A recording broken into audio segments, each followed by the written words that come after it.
Alors, j'ai lu pendant une bonne heure la thèse de Rigzin qu'il est venu m'apporter ce matin, c'est cette thèse-là de l'université de Delhi. Et alors dedans, il explique que l'apôtre du Ladakh et de la région juste à côté, c'est-à-dire le Ladakh du côté pakistanais, ce qu'on appelle le Baltistan, a été Avantika.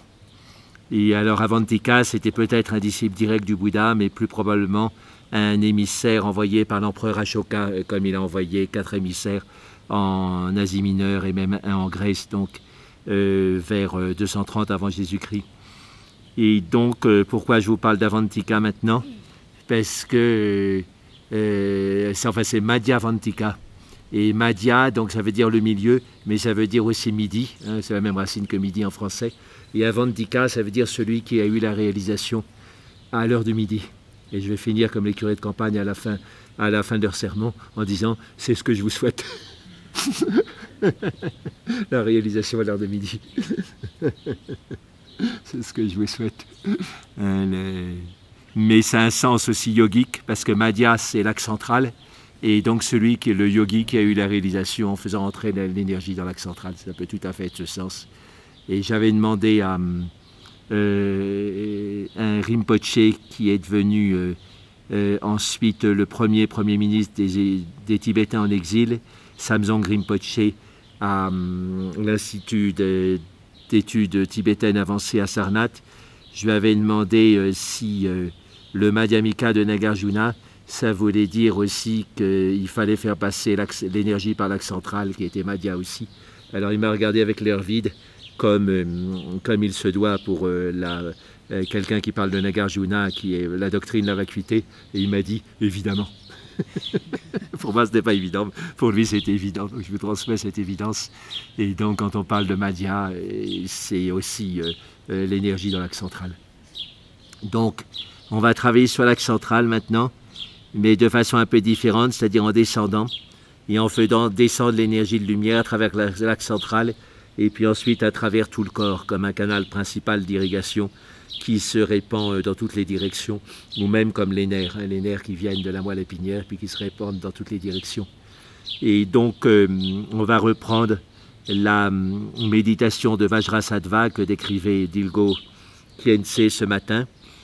Et donc, on commence par visualiser Vajrasattva au-dessus de la tête. Alors, il est blanc.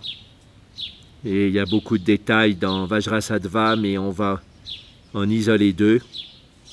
Il y a le nectar d'immortalité, l'amrit, qui est dans un vase dans son cœur, qui déborde, qui s'écoule vers le bas, donc vers ses jambes.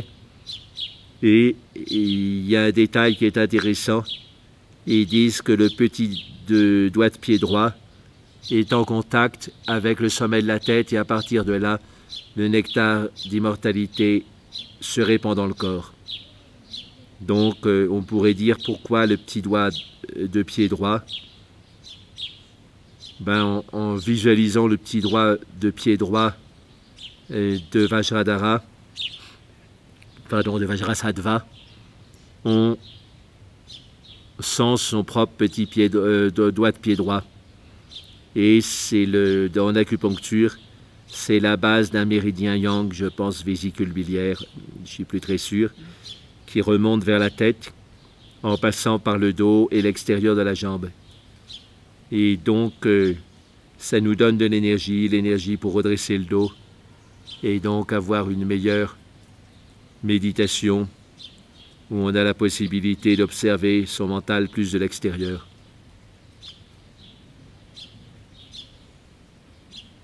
Et puis le côté droit et le côté calmant.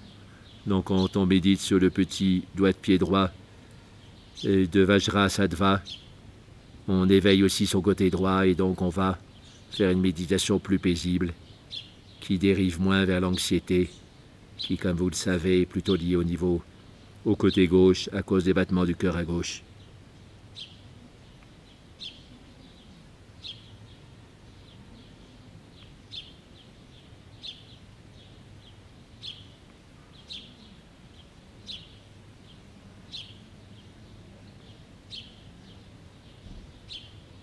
Donc en inspirant et en expirant, on ramène l'énergie sur la droite du corps. Donc ça peut être l'oreille droite, le cœur subtil à droite, ou une ligne qui suit le côté droit du tronc et de la jambe jusqu'au petit doigté droit, le nôtre à ce moment-là. Donc on va et vient entre notre petit doigt de pied droit, le petit doigt de pied droit de Vajrasattva au sommet de la tête, en passant par le côté droit du corps.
On fait une bonne dérive, c'est-à-dire la dérive des sensations du côté gauche, souvent liées à l'anxiété à cause du cœur, vers le côté droit. On peut par exemple inspirer par le côté gauche, expirer par le côté droit. Des choses comme ça qui aident à faire le transfert d'énergie de gauche à droite. Et c'est relié au petit doigt de pied droit de Vajradhara.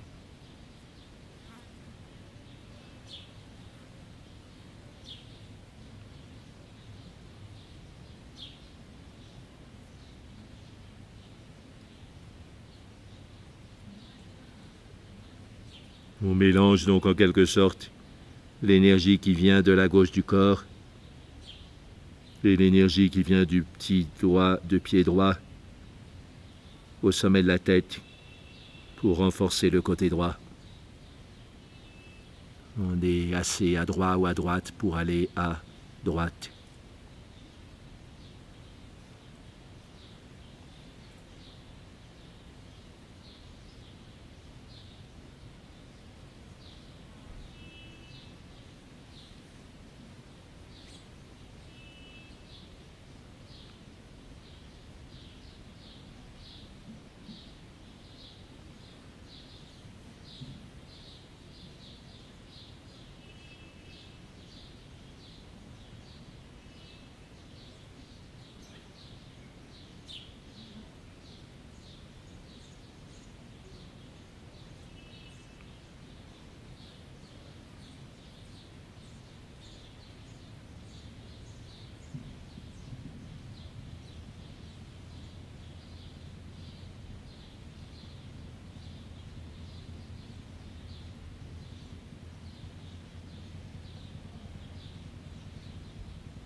Maintenant, et c'est ce que recommandent les enseignants du Vajrasattva dont le Dalai Lama, On se sert de cette descente de l'énergie pour renforcer des zones qui sont en faiblesse d'énergie.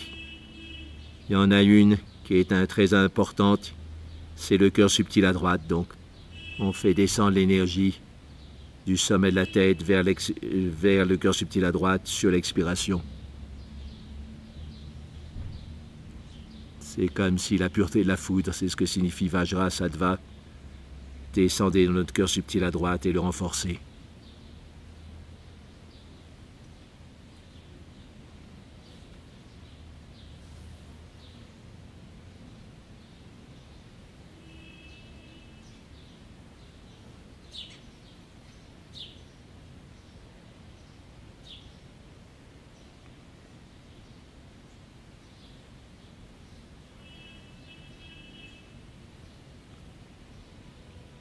Un truc technique assez simple.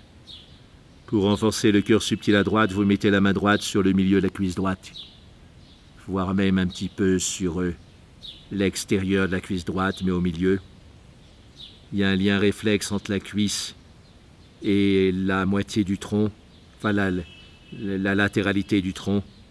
Donc le milieu de la cuisse droite, ça correspond au milieu de la moitié droite du tronc, c'est-à-dire la zone du cœur subtil à droite. Donc quand on a la main comme ça, on sent plus facilement le cœur subtil à droite. L'autre solution, mais c'est peut-être pas si commode quand on est assis, c'est de mettre la main droite sur le cœur subtil à droite. Donc vous pouvez le faire aussi, surtout si vous n'avez pas l'habitude de cette méditation.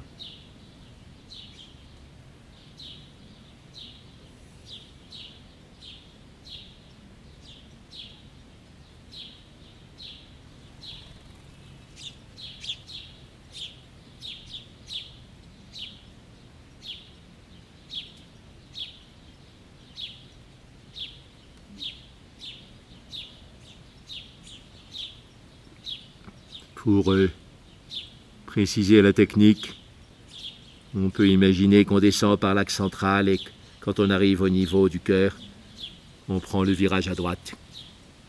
Comme ça, on devient Madhyavantika, celui qui a eu la réalisation à l'ère de midi grâce à l'axe central, où on s'approche de cet état.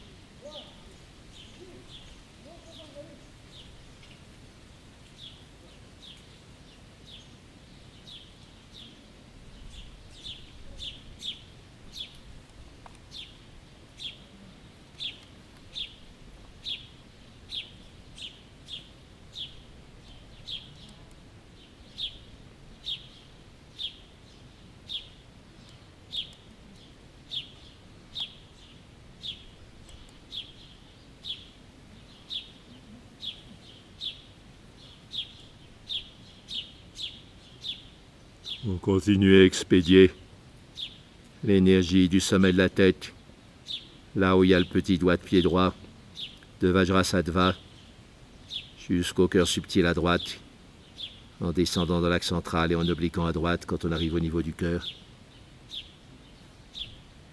Ça renforce notre paix, notre lumière. C'est comme si la pureté de la foudre pouvait descendre par ce canal jusqu'au cœur subtil à droite.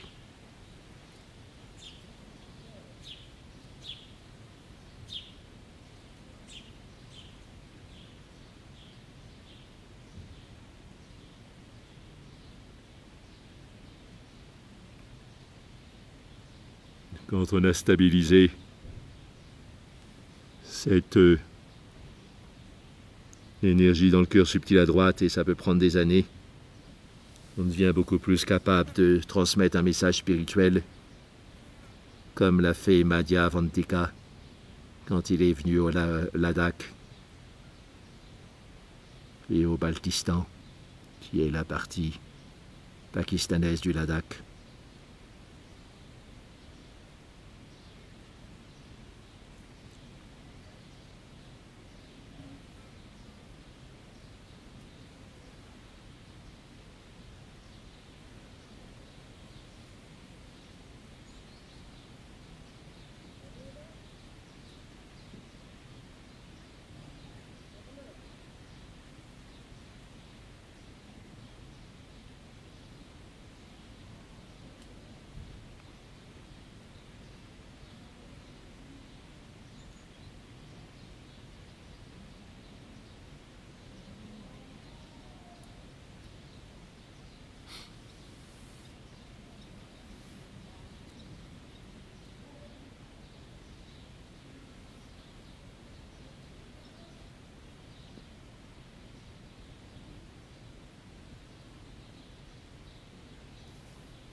Maintenant, pour stabiliser un peu mieux cette conscience dans le cœur subtil à droite, on inspire, on expire par le cœur subtil à droite.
Si on a été distrait et qu'on n'a plus la main droite sur le milieu de la cuisse droite, on la remet.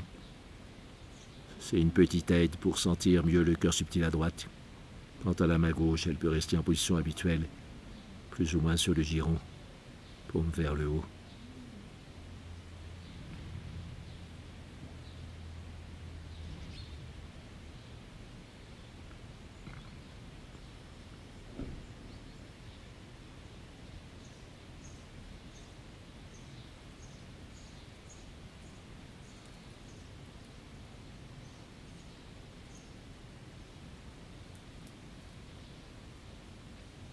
Dans un des temples les plus célèbres de Padmasambhava au Tibet, et Dieu sait s'il y en a, la statue a une grosse tache blanche au niveau du cœur subtil à droite.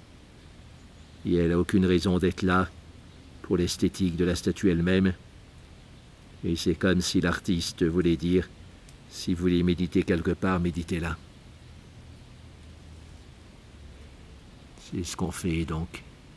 J'ai acheté la photo de cette statue à Dharamsala, près de la résidence du Dalai Lama, et depuis je l'ai dans mon ermitage, ou enfin dans l'ermitage de Manandamayi à Dolchina.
Même quand on fait l'inspire et l'expire par le cœur subtil à droite pour le stimuler, on est dans une respiration libre, d'amplitude respiratoire libre. Par contre, si on a envie d'intensifier sa méditation, on peut prendre comme d'habitude le rythme 2 par 2. Donc rythme 2 par 2, mais amplitude libre.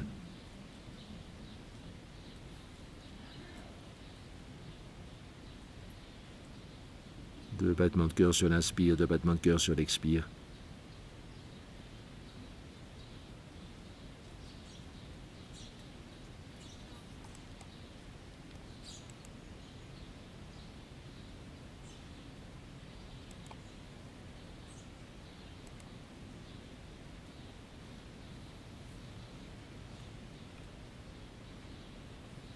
Donc maintenant on varie. On voit les zones où il y a une faiblesse d'énergie et on y met de l'énergie, même des petites zones. comme si la foudre tombait dans cette zone. Et on voit les zones où il y a des blocages d'énergie et on les défait les blocages. L'image qui me vient souvent à l'esprit à propos de cette méditation, c'est comme si on était un ostéopathe surdoué, avec des belles mains de lumière et que sur une expiration on réussisse à rééquilibrer l'énergie partout dans le corps. Et comme ça ne dure pas, on recommence à chaque expiration.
Chaque expiration est différente. Chaque expiration, on sent les points faibles qu'on renforce. On sent les points forts tendus qu'on détend.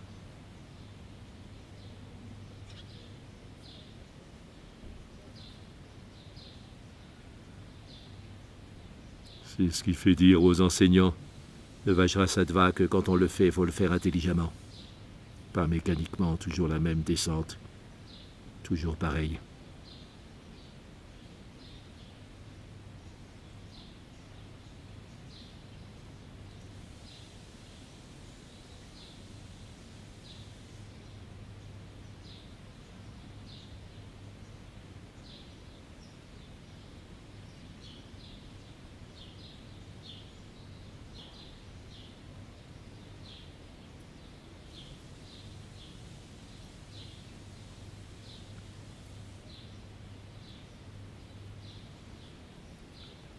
Dans la vallée de Manali, il y a un temple à Shiva sur le côté un peu quand on monte dans la montagne, qui a une tour, ça n'a rien d'étonnant, mais ce qu'il y a d'étonnant, c'est que régulièrement cette tour prend la foudre.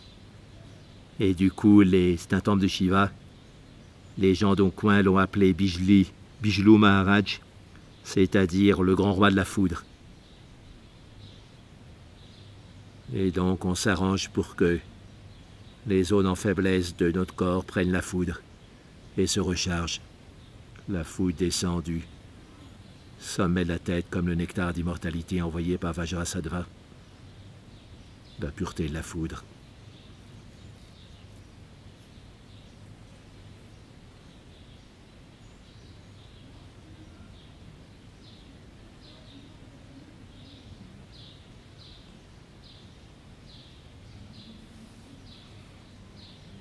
Pour vous situer, puisque je vous parle de Manali, Manali est au pied du col de Rotang et c'est une des deux routes pour sortir du Ladakh. Il y a la route est, celle qu'on a prise, et la route ouest qui passe deux cols à 5000 mètres d'altitude, puis la vallée du Lahoul, puis le col de Rotang, puis Manali.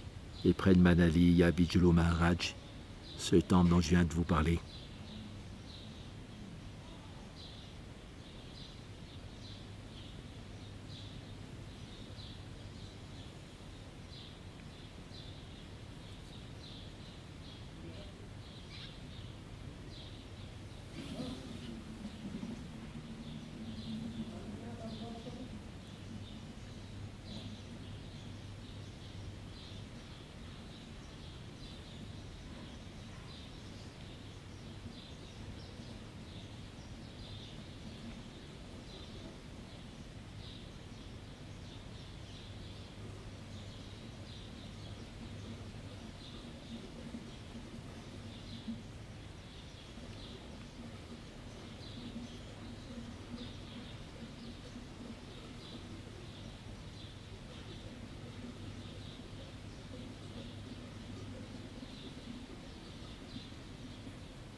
Alors, dans le Vipassana de Goenka, on fait régulièrement, après le balayage du corps complet, quelques minutes ou 5 minutes ou 10 minutes de descente de l'énergie, donc une forme de Vajrasattva. Et Tenzin Palmo envoie de temps en temps ces jeunes nonnes s'initier à la méthode de Goenka. Et quand elles reviennent de 10 jours de Goenka, elle leur demande de faire 10 jours de Vipassana parce que l'observation des sensations partout dans le corps, ça fait remonter plein de choses. Et après, il faut purifier, il faut nettoyer. Du coup, 10 jours de Vajrasattva. Comme on dit, elles mettent le paquet.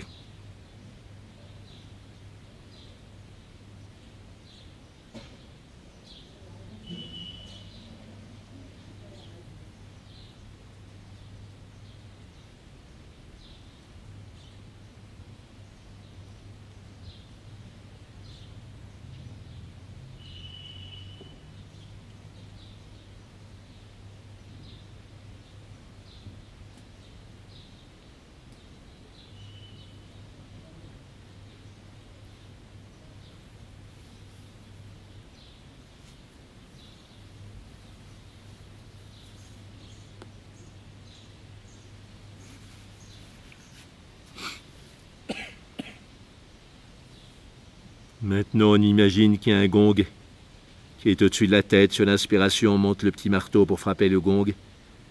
Et dès qu'on expire, on fait le Aum, qui résonne donc comme le son du gong, dans tout le corps, qui égalise toutes les sensations du corps. C'est une forme aussi de Vajrasattva sonore. Et donc, pour être précis, on imite avec le son du Aum. Le son du gong, c'est-à-dire il commence brusquement, fort, puis ensuite il diminue très progressivement, le plus progressivement possible.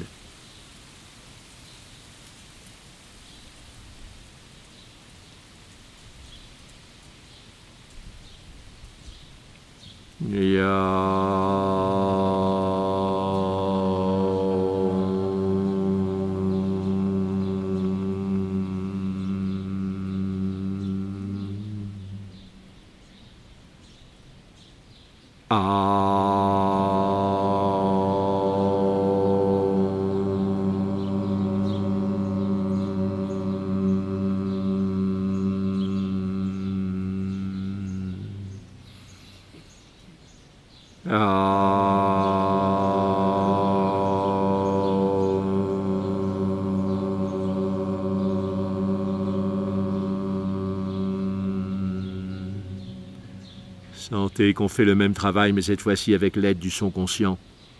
On envoie le son conscient pour remplir les zones en faiblesse d'énergie et pour détendre les zones nouées.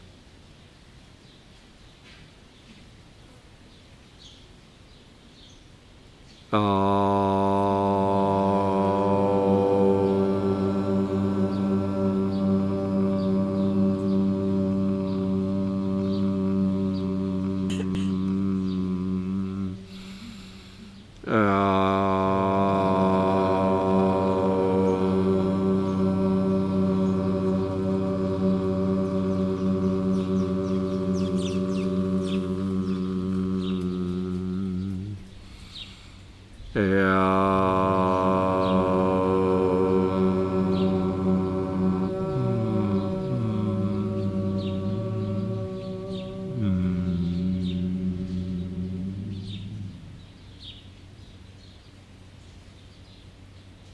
continue avec le son subtil, le même travail de rééquilibrage expiratoire.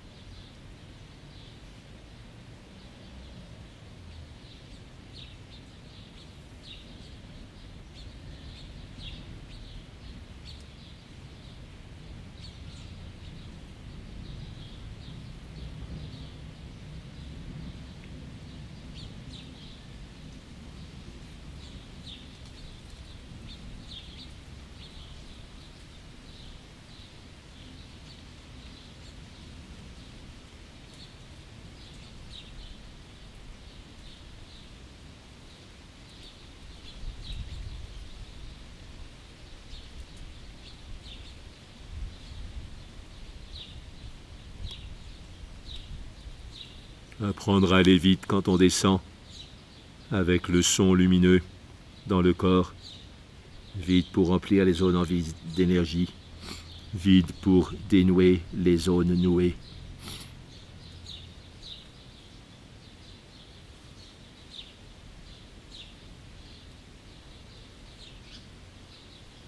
Il faut que tout le travail soit bouclé sur une expiration, et après on recommence.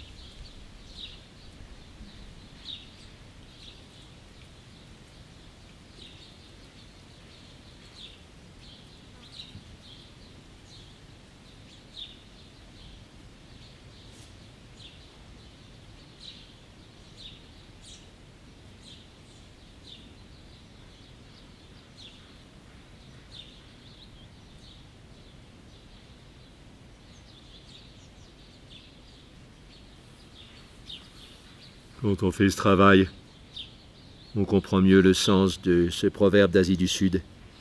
Le son du gong détruit toutes les souffrances.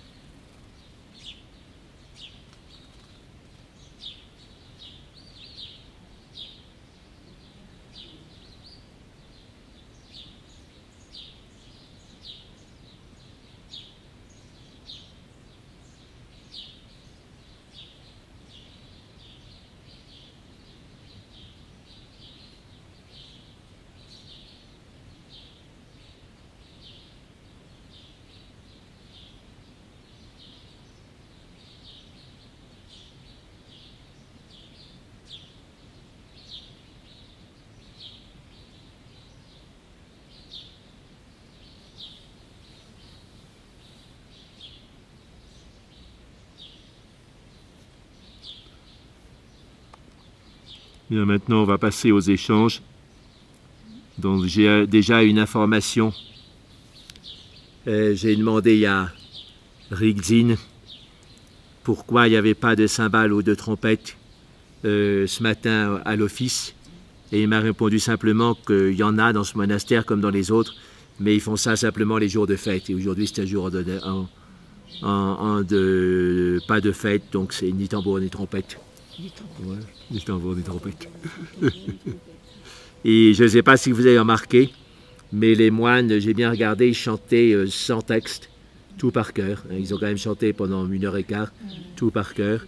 Et simplement le chantre, une fois, j'ai regardé pendant peut-être 30 secondes, il avait un truc spécial à lire, donc il l'a lu sur son bouquin, mais tout de suite il a rangé le bouquin comme quelque chose d'horrible. Et donc il faut se servir le moins possible. C'est différent des monastères chrétiens. Moi je connais bien les monastères catholiques, j'ai chanté beaucoup de chants grégoriens, ils sont toujours avec leur bouquin. Bon, alors de temps en temps il y a une prière qu'ils connaissent vraiment par cœur, où ils laissent tomber le bouquin, mais pour les psaumes ils regardent toujours le texte, quoi. Alors à l'époque, au 5e, 6e siècle, j'ai lu sur l'histoire du monachisme, ils chantaient par cœur. Quand on était novice, la première chose à faire, c'était d'apprendre par cœur les 150 psaumes, et après ils chantaient de tête, quoi. Mais en dehors de ça, quand même, ils avaient beaucoup le livre. Et maintenant, c'est tout le temps le livre. Voilà, et c'est différent quand on chante quelque chose par cœur, ça c'est dans le cœur et ça revient dans sa méditation au moment où on en a besoin. Alors que si c'est dans le livre, ça reste quelque part sur la bibliothèque, quoi. J'avais lu un livre sur les chanteurs des chanteurs baoul. Donc c'était un recueil de quelqu'un qui connaissait beaucoup d'un baoul, c'est-à-dire un chanteur mystique du Bengale, qui connaissait beaucoup de chants par cœur, donc il les avait notés. Et on lui a dit, mais pourquoi vous n'avez pas un livre, ce serait plus simple. Et il a dit, quand on a un livre, ça reste dans la bibliothèque, quand on apprend par cœur, ça reste dans le cœur. Il avait toujours chanté par cœur son répertoire baoul.